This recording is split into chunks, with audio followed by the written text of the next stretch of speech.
You're welcome back to the Pulse on the Joy News channel on Multi TV. Now, unhealthy lifestyles, bad eating habits, and ignorance is said to be accounting for an increasing number of diabetes cases in the country today. Yet, a number of people do not know their status. That's the big issue worrying us today. Well, today the Health Ministry released fresh figures for diabetes that show the rising cases of the disease.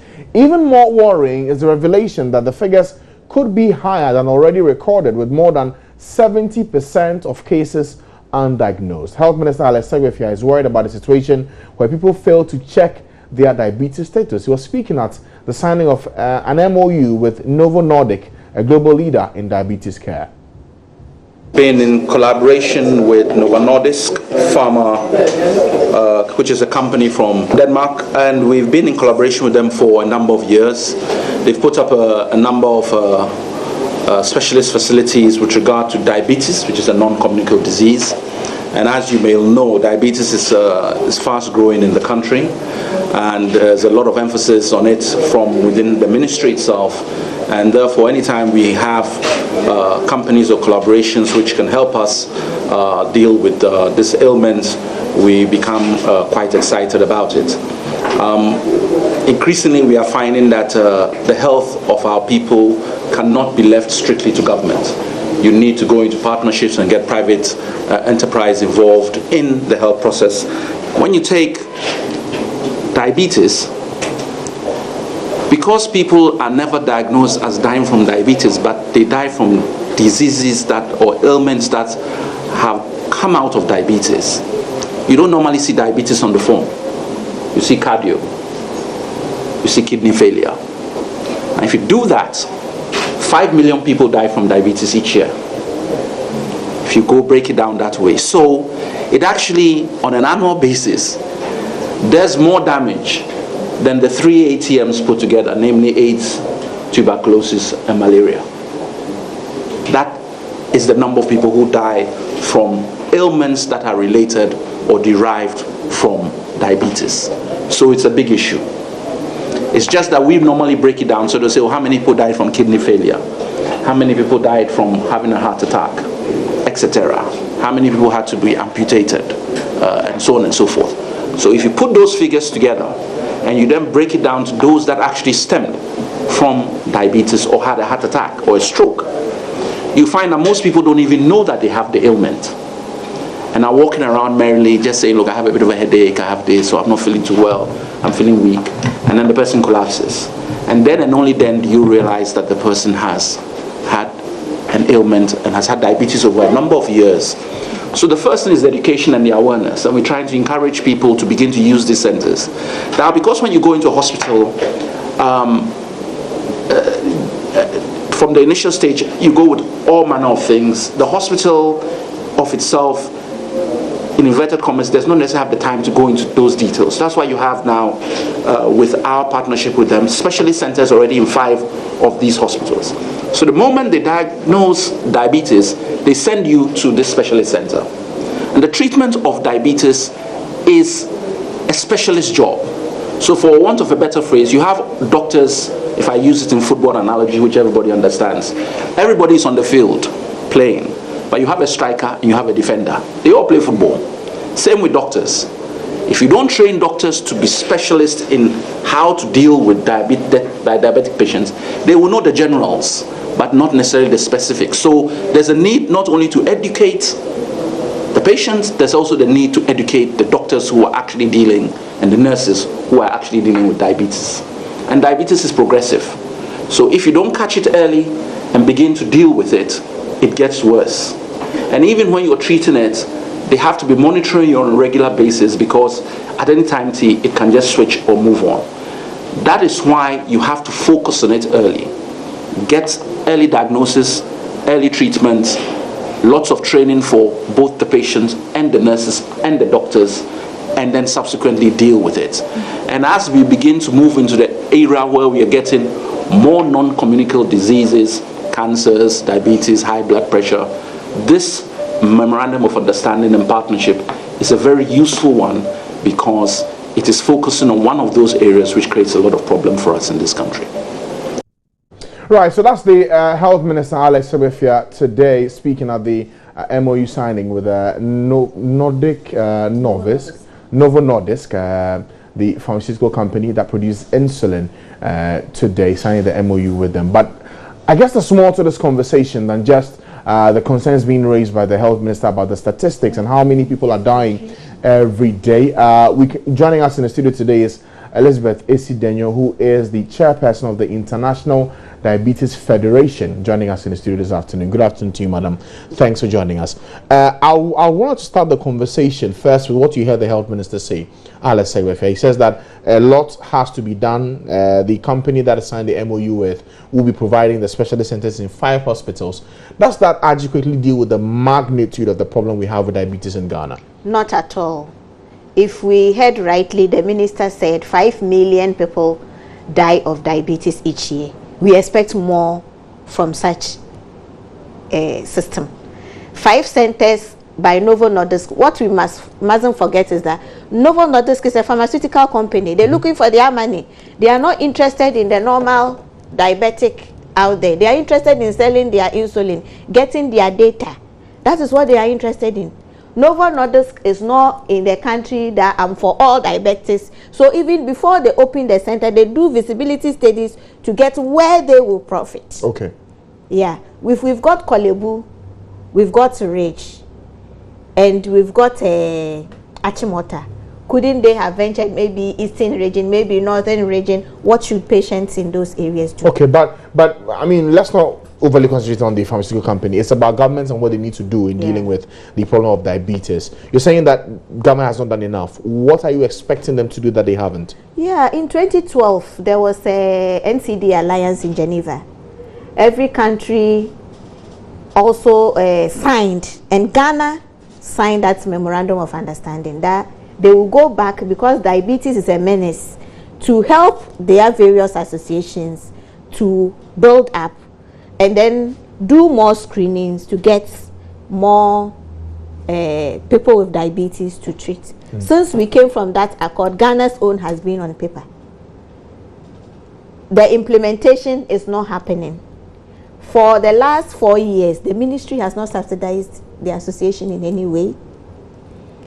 If a proposal is sent, they come back to you and tell you there is no money. We're getting free insulin, free strips, free glucometers from the International Diabetes Federation. Currently, the ministry, even when before the free things came in, the then minister signed a memorandum of understanding. They were going to make sure they clear it so that it can go free to these people. Now, Ministry of Health is even saying there is no money to clear the goods. So we have all these free items sitting at the port, and rotting away. Yeah. What does that do to our fight in dealing with diabetes in the country today? Right now, we don't know where we're heading to, because it's politics now. I come out, I speak nicely, I go. What we only do is we come out for the world to know this is what is happening in diabetes. But actually on the grassroots dealing with it is not necessary. Okay, now you've done a lot of work on the ground. You know how bad the situation is. He speaks of 5 million people dying every year. Is that the real figure, or there's more to it? It could be more, because there are some deaths. Most of the time is at autopsy that you will see. Don't forget there are comorbidities to diabetes. Diabetes complicates in kidney failure, it complicates in blindness, it complicates in neuropathies, it complicates in heart diseases. So at the end of the day, the stroke people dying, the kidney failures, all add up to comorbidities of diabetes. Diabetes. Yeah. Okay, so what seems to be accounting for this particular disease being on the rise in the country? Poor awareness creation, lack of proper eating habits, our culture, our lifestyle, and then poor testing. Now, if you should prick your finger for diabetes, just a finger prick, it will not cost you more than 7 Ghana cedis.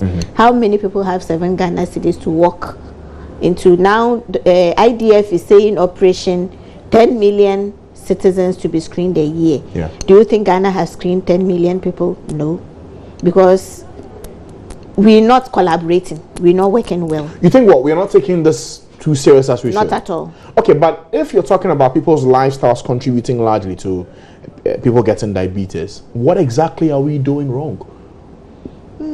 Our culture itself, our way of eating, our lifestyles affect, because one, we eat our heavier meals in the evening.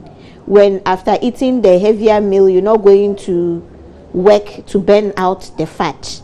At the same time too, we like foods like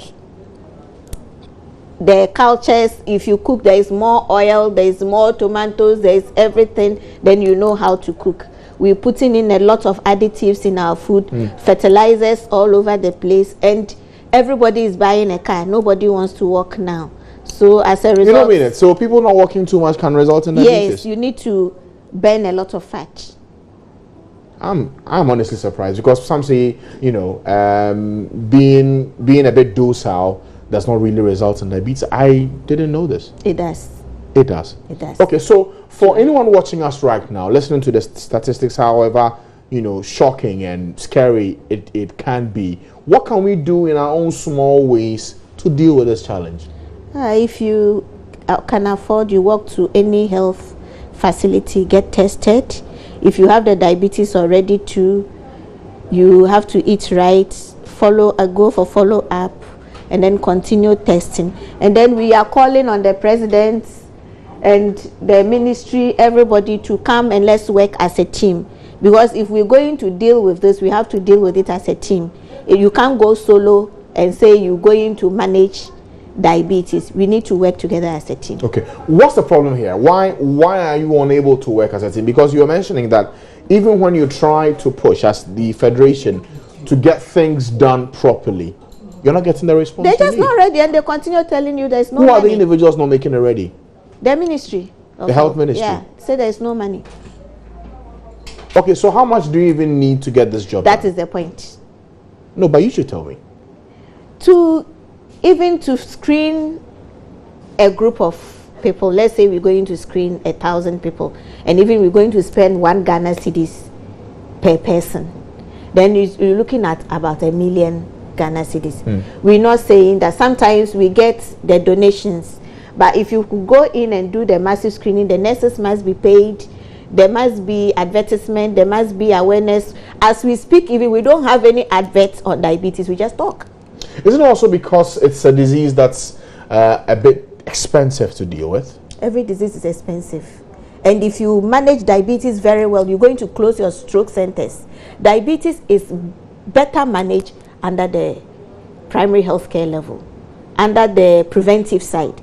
If you're making a lot of adverts, going out there, screening people, creating awareness, a lot of people will be aware, will change their lifestyle. The hospitals will have less people coming in. But now if you are concentrating on the hospital care, it's no work done. Okay, so we're looking at 5 million people dying every year, and to put it in context, it's quite scary. So if we don't do anything about this for, say what, the next 5 years, what happens?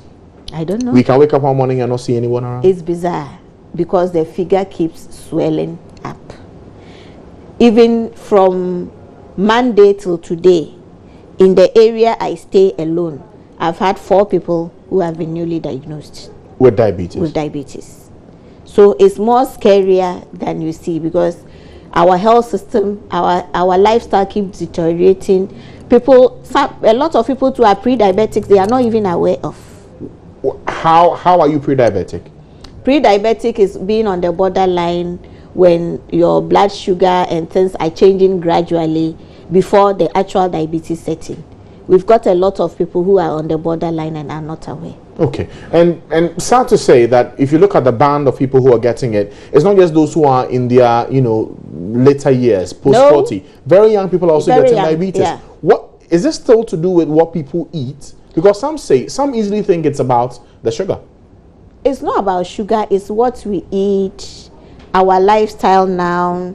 Now we eat a lot of fast food.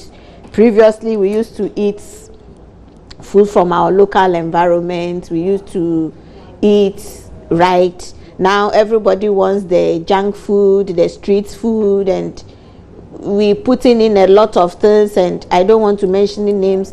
We adding a lot of things to as appetite. When you say mention names, you mean mention brands? Brands. Okay, yeah. so you can tell us what it is without mentioning The the brand. sodas, we're taking in a lot of soda drinks, we're taking a lot of juices, and at the end of the day, everybody is buying a car. Nobody, if you go to countries, do you know what is disturbing even now? Ghana, we're constructing a lot of roads, but they are not even pavement for pedestrians or bicycle lanes. It's always main road, main road, main road. We're not looking at ways of encouraging people to walk. Fitness. Okay, but what about the other end of people who are genetically prone to getting diabetes? What about them? If you are genetically prone, you see. Some say it's inherited. It's inherited, yes, but you need the environment to push you to it. You could have the hereditary factor, but if you take a good lifestyle, check yourself, you wouldn't get to the situation where you would be a worse diabetic. It's all about prevention. Okay. So now that we know what the problem is, we know what government needs to do, where do we go from here? Because many are asking, look, it's okay to talk about the problem, but where is the solution? Our doors are open. We're still ready to talk. And we're still ready to dialogue. It's up to them to set priorities. If there is enough money for cholera, Ebola did not even break, there was enough money for it. But diabetics have their drugs at the port, you can't clear. Less than 10,000 Ghana cedis, then we have a problem. It's like the whole situation is being downplayed. Okay. Madam, I want to say thank you for your time, and I'm sure for those who take the major decisions and are watching, we'll see whether they take any action on this matter, so we change the narrative. So the next time I talk to you, we'll be talking about us making a lot of progress in dealing with the high numbers of diabetics we have in the country today. But thank you for your time. Elizabeth Isidenyo is the chairperson of the International Diabetes Federation for West Africa. We'll go for a break at this point. When we'll come back, we'll bring you some more issues that are really happening in the country today. Stay with us.